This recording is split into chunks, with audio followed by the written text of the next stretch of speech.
প্রিয় পর্যটক ভোলাবাসী, আমরা দেখাচ্ছি ভোলার ইলিশার যে লঞ্চঘাট, সেই লঞ্চঘাটটি আপনারা দেখতে পাচ্ছেন। ইলিশা থেকে ঢাকার উদ্দেশ্যে চলে যাবে হচ্ছে দোয়েল পাখি ৮। দোয়েল পাখি ৮ চলে এসেছে, যাত্রীদের নামানো শেষ, এখন চলে যাচ্ছে দোয়েল পাখি ১০। এই লঞ্চটি দীর্ঘদিন পর্যন্ত এই দোয়েল পাখি ভোলার জন্য বিশেষ সার্ভিস দিয়ে যাচ্ছে।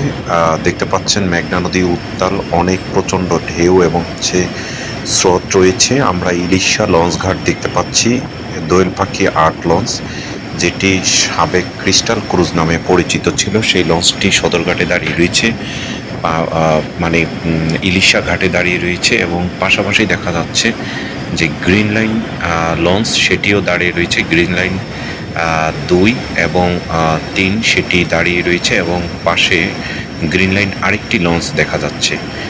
এই গ্রিন লাইন, দোয়েল পাখি এবং কর্ণফুলী সহ কয়েকটি লঞ্চ দিবা সার্ভিস হিসাবে ভোলার মানুষের সার্ভিস দিয়ে যাচ্ছে। এবং ভোলার ইলিশা থেকে ঢাকা পর্যন্ত মাত্র ৪ ঘন্টায় হচ্ছে আসা যাওয়ার জন্য এই রাস্তাটি খুবই একটি সহজ পথ। এই রাস্তাটি দীর্ঘ ৬ বছর পর্যন্ত হচ্ছে এখান থেকে মানুষ যাতায়াত করে, এবং হচ্ছে নদী ভাঙন রোধ হয়েছে এখান থেকে।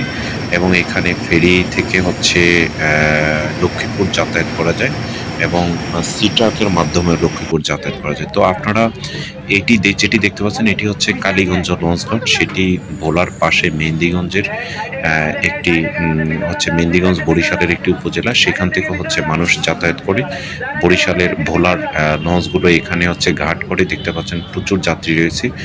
ঈদুল আজহা শেষে তারা হচ্ছে ঢাকার উদ্দেশ্যে আসবে, সেই জন্য আমরা সেই লঞ্চঘাটটি দেখতে পাচ্ছি। তো আপনারা যারা আমাদের ফেসবুক পেজ, ইউটিউব চ্যানেলে রয়েছেন, তারা লাইক, শেয়ার, কমেন্টস করবেন, সাবস্ক্রাইব করবেন। আমরা আপনাদেরকে বিভিন্ন সময় এভাবে ভিডিও দেখে থাকি, সেই ভিডিও দেখে আপনারা ভালো লাগে, আপনারা সবাই লাইক, শেয়ার, কমেন্টস করবেন এবং যাত্রাপথের সকল নিয়মকানুন মেনে চলবেন।